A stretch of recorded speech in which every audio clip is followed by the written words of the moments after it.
നിറങ്ങളുടെ ലോകത്തു നിന്നും 36-ാം വയസ്സിൽ ഇരുട്ടിന്റെ ലോകത്തേക്ക് ആഴ്ന്നു വീണ മോബിഷ് എന്ന ചെറുപ്പക്കാരൻ.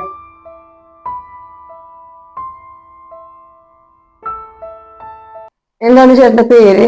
എന്റെ പേര് മോബിഷ് എന്ന പേര്. ചോറുള്ള പഞ്ചായത്തില് 11-ാം വാർഡില് ഉള്ള ഒരാളാണ് ഞാൻ. എനിക്ക് ഒരു 3 കൊല്ലമായിട്ട് കാഴ്ച നഷ്ടപ്പെട്ടു പൂർണ്ണമായിട്ടും. അത് മെഡിക്കൽ കോളേജിലാണ് ഞാൻ ആദ്യം ട്രീറ്റ് ചെയ്തിരുന്നത്. അവിടെ പോകുമ്പോ കാഴ്ച എനിക്കുണ്ട്, ട്രീറ്റ് ചെയ്യുമ്പോ കാഴ്ച ഉണ്ട്.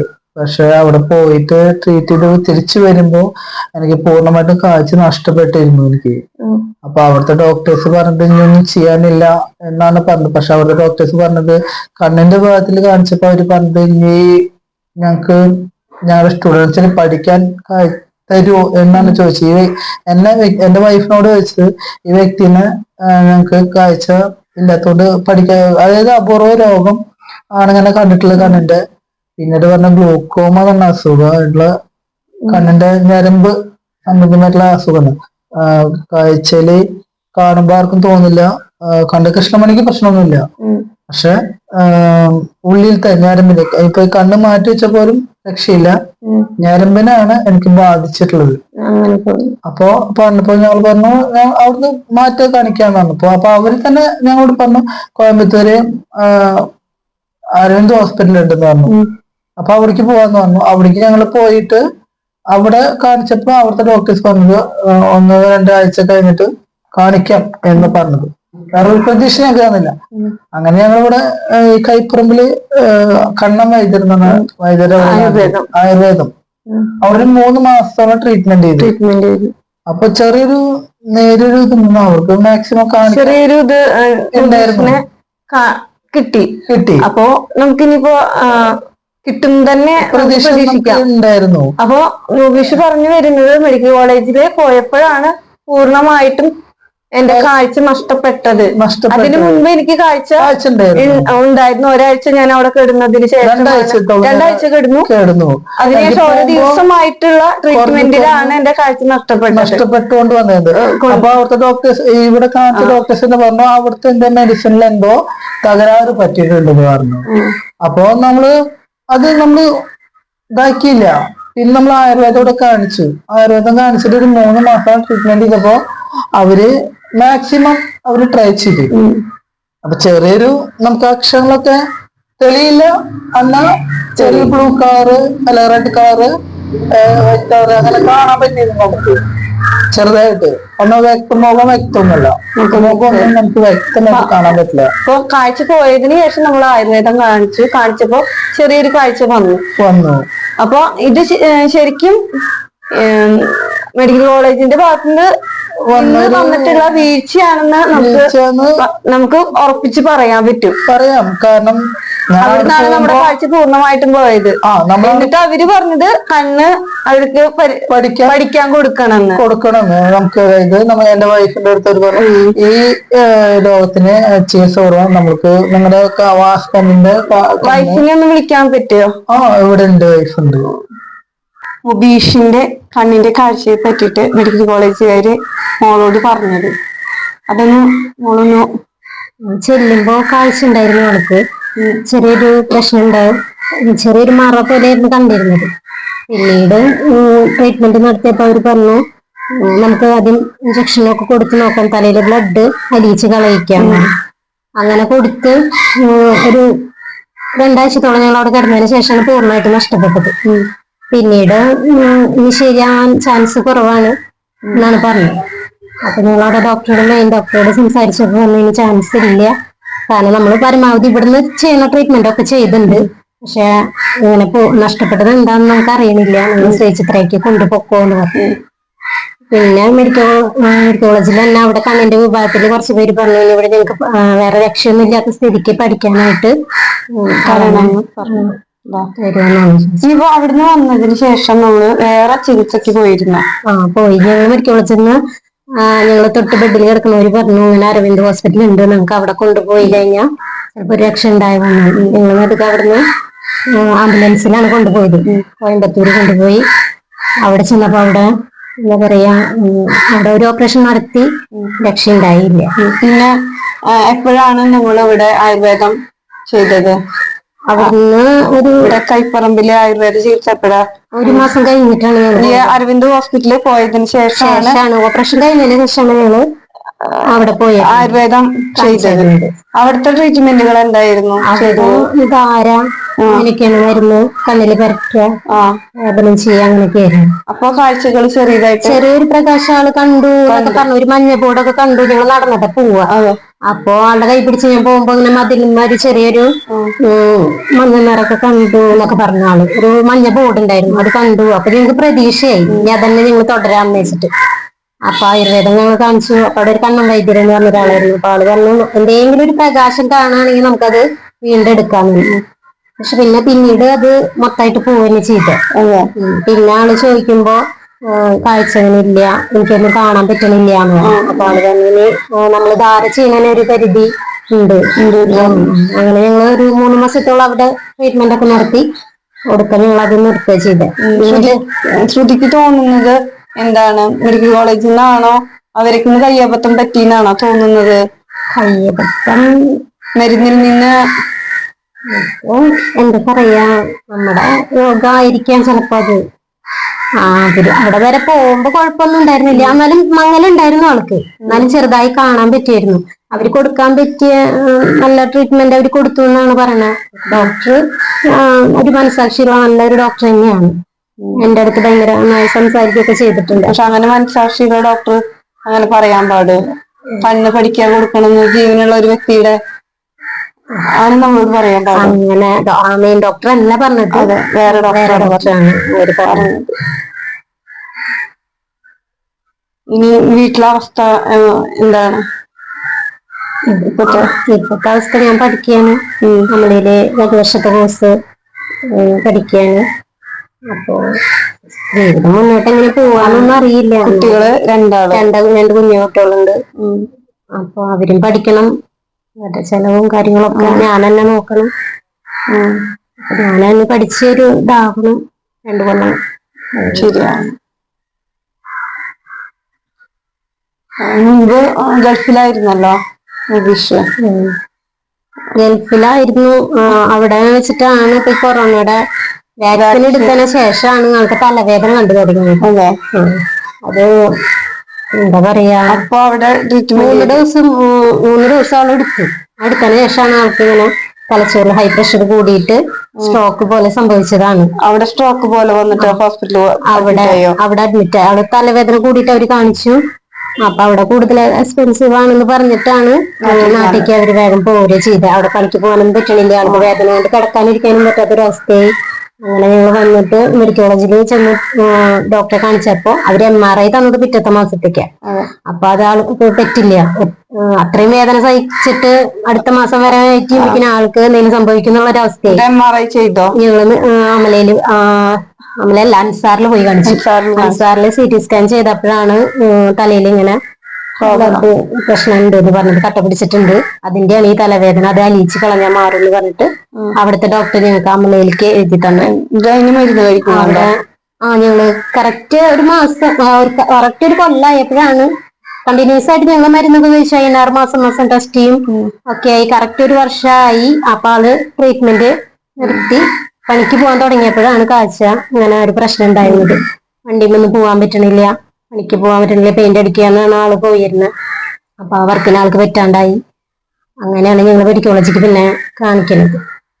ഇത്രയും വലിയ ഒരു ഹോസ്പിറ്റൽ ആകുമ്പോഴേലും ഞങ്ങള് ചെറിയതൊരു എമൗണ്ട് ആയി. അപ്പൊ മെഡിക്കൽ കോളേജിൽ കാണിക്കാനായിട്ട് പോയത്. ഇപ്പൊ ജീവിത സാഹചര്യങ്ങളൊക്കെ എങ്ങനെയാ മോളെ? മുബീഷിനെ പറ്റില്ല, ജോലിക്ക് പോകാൻ പറ്റില്ല, വീട്ടിലാണ്. മോള് പഠിക്കാൻ പോവാണ്. റെന്റ് ഹൗസ് ആണിത്. സ്വന്തമായിട്ട് വീടില്ല, ഒരു സ്ഥലമില്ല.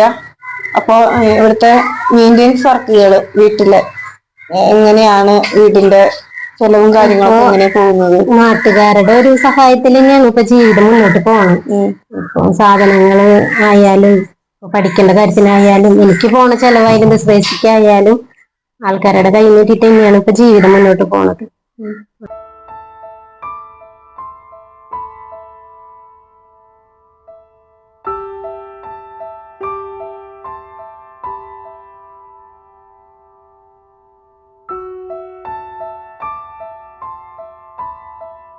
സ്കൂളിൽ പഠിപ്പിച്ചതൊക്കെ പരീക്ഷയ്ക്ക് നന്നായി പഠിച്ചിരുന്നു. കാണണോ? എന്തൊരു പഠിച്ച ടീച്ചറ് പഠിപ്പിച്ചതെന്ന്? എല്ലാ അമ്മ പഠിപ്പിച്ചെന്ത് പഠിപ്പിച്ച ടീച്ചറ്? പരീക്ഷയ്ക്ക് എഴുതാൻ കിട്ടിയോ? ഇന്നിട്ട് പള്ളിയിൽ പോയിട്ട് എന്തൊരു പ്രാർത്ഥിച്ചത് എന്ന് പറഞ്ഞു? അച്ഛന്റെ കണ്ണിന്റെ കാഴ്ച കിട്ടാൻ. എന്നിട്ട് പൂ വെച്ചിട്ട് എന്തെന്നാ മോൻ പ്രാർത്ഥിച്ചത് പോയിട്ട് അവിടെ പോയിട്ട്? അച്ഛന് കണ്ണൊക്കെ കാഴ്ച കിട്ടണേന്നാണ് പ്രാർത്ഥിച്ചത്. മോളോ എന്ന് പ്രാർത്ഥിച്ചത്? കാഴ്ച നന്നായി കിട്ടണേന്ന്.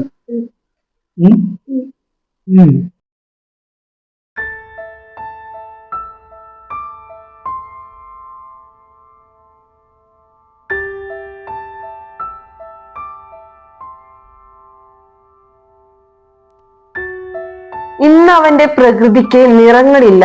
പ്രകൃതിയുടെ ശബ്ദം മാത്രമേ അവനെ കേൾക്കാൻ കഴിയൂ.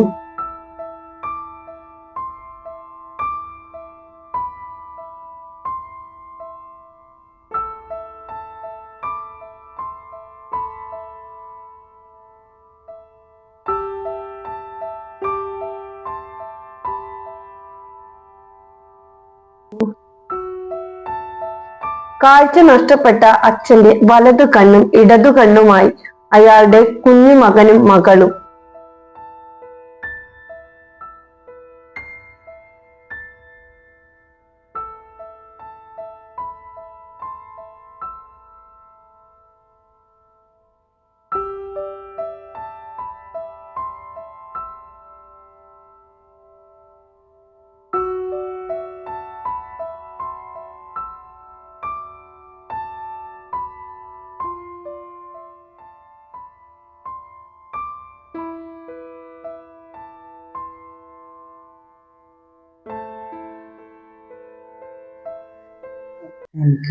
ഞാനിപ്പോ വാടകയ്ക്കാണ് ഇപ്പൊ നിക്കണത്. 2 മക്കളും വൈഫും ജോലി ആയിട്ടില്ല. ഇപ്പൊ പഠിക്കാണ്. എനക്കൊരു വീട്, മക്കളുമായിട്ടൊരു സ്വന്തമായിട്ടൊരു വീട്, സ്ഥലം, അതാണ് എന്റെ ആഗ്രഹം. ഇപ്പൊ ഒരു 5 സെന്റ് സ്ഥലത്തൊരു വീട് വെച്ചാൽ അതിപ്പോ പഞ്ചായത്തിൽ നിന്നായാലും ബ്ലോക്കിൽ നിന്നായാലും എവിടുന്നായാലും നമുക്ക് അധികൃതര് ഒന്ന് സഹായിച്ചിട്ട് നമുക്കൊരു വീട് വെച്ചാലാണ് എന്റെ ആഗ്രഹം. ഇപ്പൊ ഞാൻ താമസിക്കുന്നത് വാടക വീട്ടിലാണ്. മാസം വാടക കൊടുക്കാൻ തന്നെ നമ്മളിപ്പോ ബുദ്ധിമുട്ടിലാണ്. എന്താ പറയാ, അതിനിപ്പോ സാഹചര്യം ഇല്ല. നമ്മളിപ്പോ എങ്ങനെയൊക്കെ ഒന്ന് വാടക കൊടുത്ത് നിക്കണമെന്ന് മാത്രമേ ഉള്ളൂ. അപ്പൊ ഒരു വീട് നമ്മുടെ സ്വപ്നാണ്. ഒരു 5 സെന്റ് സ്ഥലത്തില് നമുക്ക് വാടക കൊടുക്കാണ്ട് ഒരു വീട് വെക്കാൻ പറ്റണം. അതിനിപ്പോ പഞ്ചായത്ത് മുഖേന എവിടുന്നേലും സഹായം, നമുക്ക് ഗവൺമെന്റ് മുഖേന ആയാലും എവിടുന്നേലും സഹായം നമുക്ക് കിട്ടണമെന്നാണ് നമ്മുടെ ആഗ്രഹം. എന്തായാലും ആഗ്രഹിക്കുന്നത്. എന്നോണ്ടിപ്പോ ഇനിയിപ്പോ എന്താ പറയാ, ഒരു വീട് വെക്കാനോ ഒന്നുകൊണ്ട് നമുക്ക് സാധിക്കില്ല. ഇപ്പോ ഞാനിപ്പോ ഒറ്റയ്ക്ക് ഒരു വീട് വെക്കാൻ വേണ്ടി സാധിക്കില്ല. വൈഫിന് വെച്ചാൽ ജോലി ആയിട്ടില്ല, പഠിക്കുകയാണ് ഇപ്പൊ. ഇനി 1-1.5 കൊല്ലം കഴിയണം അവർക്കൊരു ജോലിയായിട്ട് കിട്ടണമെങ്കിൽ. എന്നാലും നമുക്ക് അതുവരെ നമുക്ക് ഈ വാടക കൊടുത്ത് നമുക്ക് നിൽക്കാൻ ഇപ്പോഴത്തെ സാഹചര്യത്തിൽ നമുക്ക് സാധിക്കില്ല. അപ്പൊ നമുക്കൊരു വീടാണ്, ഒരു 5 സെന്റ് സ്ഥലത്തില് നമുക്കൊരു വീട് വെക്കണം. അതാണ് ഒരു ആഗ്രഹം. അത് നിറവേറ്റി തരാൻ ഗവൺമെന്റ് മുഖേന നമുക്ക് സാധിക്കുകയാണെങ്കിൽ വളരെ ഉപകാരമായിരിക്കും നമുക്ക്. ഞങ്ങളിപ്പോ തെരുവിൽ ഇറങ്ങേണ്ട ഒരു അവസ്ഥയാണ്. എന്റെ മക്കള് ചെറിയ കുട്ടികളാണ്. എന്റെ അവസ്ഥയും എന്റെ ഹസ്ബൻഡിന്റെ അവസ്ഥയും, ഞാൻ തന്നെ പഠിച്ച് ഇനി ഒരു ജോലിയായിട്ട് വേണം ഞങ്ങൾക്ക് ജീവിക്കാനായിട്ട്. എന്റെ വീട്ടിൽ നിന്ന് പറയാൻ ഒരു സഹായം ഇല്ല. എന്റെ അച്ഛൻ 4 കൊല്ലമായിട്ട് തളർന്നു കിടക്കുന്ന ആളാ. അപ്പൊ എന്റെ ആങ്ങളെ പണിക്ക് പോയിട്ട് വേണം അവിടെ ജീവിക്കാൻ. അപ്പൊ നമുക്ക് അവൻ ആ വീട് അമ്മ നോക്കാതിരിക്കണ അച്ഛനെ ആങ്ങളെ പോയിട്ട് വേണം ആ കുടുംബം കഴിയാൻ. അപ്പൊ എന്നെ സഹായിക്കാൻ ചേട്ടനെ പറ്റില്ല. പിന്നെ നാട്ടുകാരുടെ സഹായത്തോടെയാണ് ഇപ്പൊ ഞങ്ങളുടെ ഒരു ജീവിതം മുന്നോട്ട് പോണത്. എന്താ ഇനി ഇങ്ങനെയാണ് ഞങ്ങളുടെ ജീവിതം. ഇനി വാടകയും കൊടുത്ത് ജീവിക്കണം. എന്താണ് ഇനി മുന്നോട്ട് ഞങ്ങൾക്ക് എങ്ങനെ പോവാനൊന്നും അറിയില്ല. അപ്പോ ഞങ്ങളെ ആരെങ്കിലും സംരക്ഷിക്കണം. അതായത് ഞങ്ങൾക്കൊരു വീട് ഞങ്ങൾക്ക് കിട്ടണം. അടച്ചുറപ്പിലൊരു വീട് റെഡിയായിട്ട് ഞങ്ങൾക്ക് അതിൽ താമസിക്കണം എന്നാണ് ഞങ്ങളുടെ ആഗ്രഹം. അപ്പോ ഹസ്ബൻഡിന് ഇനി ട്രീറ്റ്മെന്റ് മുന്നോട്ട് നടത്തണ്ടെന്നാണ് ഡോക്ടേഴ്സും പറയണത്. ശ്രീചിത്രയെന്ന് അങ്ങനെയാണ് പറഞ്ഞത്. അവരിത് അവസാനിപ്പിച്ചോ, ട്രീറ്റ്മെന്റ് ഇനിയിപ്പോ നിർത്തണ്ട. ദൈവം ഒരാൾ വിചാരിച്ചാലാണ് ഇനി ട്രീറ്റ്മെന്റ് എന്താ പറയാ അങ്ങനെ ഒരു മിറാക്കിൾ സംഭവിക്കട്ടെ എന്നാണ് അവരും പ്രാർത്ഥിക്കണത്. അങ്ങനെയാണ് ഞങ്ങളോട് പറഞ്ഞ ഡോക്ടർമാർ. ഇനി മുന്നോട്ട് നടത്തേണ്ട കാര്യമില്ല ട്രീറ്റ്മെന്റ്. കണ്ണിലെ ഞരമ്പ് ദ്രവിച്ചൊരവസ്ഥയാണ് ആൾക്ക്. ഞങ്ങൾ ഇനി തെരുവിൽ ഇറങ്ങേണ്ട അങ്ങനത്തെ ഒരു അവസ്ഥയായി. നമുക്കൊരു വീടെന്നൊരു സ്വപ്നം ആൾക്ക് ജീവിതത്തിൽ ഞങ്ങളെ സേഫ് ആക്കണം എന്നാണ് ആളും വിചാരിക്കണേ. ഞങ്ങൾക്ക് അങ്ങനെ നല്ലൊരു അടച്ചുറപ്പിലൊരു വീട് കിട്ടണം എന്നാണ് ആഗ്രഹം. പല ആഗ്രഹങ്ങളായിട്ടും ഗൾഫിലൊക്കെ പോയി വീട് വേണം, ജീവിക്കണം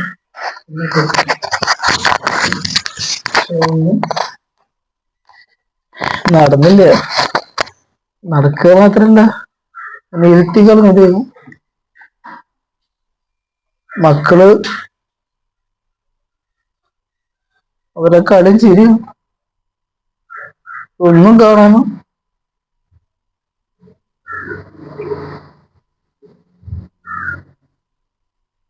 ദൈവം നമുക്ക് സഹായിച്ചില്ല.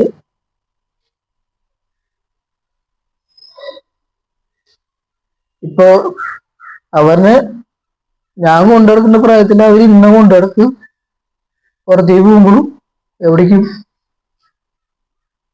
കൈ പിടിച്ചാച്ച അവിടെ തട്ടുണ്ട, അവിടെ വീഴും. അങ്ങനെ അവരിനെ കെയർ ചെയ്ത് നടക്കുന്ന പ്രായത്തിൽ അവർ ഇന്ന കെയർ ചെയ്യണം. ജീവിതം അടുത്ത് മരിക്കാൻ തീരുമാനിച്ചതാ. പക്ഷെ എന്ത് ചെയ്യും, മക്കളെ ആലോചിച്ചിട്ട് വേണ്ട, എന്തേലൊക്കെ ദൈവം വഴി കാട്ടിത്തരും എന്ന് പ്രതീക്ഷിച്ച് ജീവിക്കുക.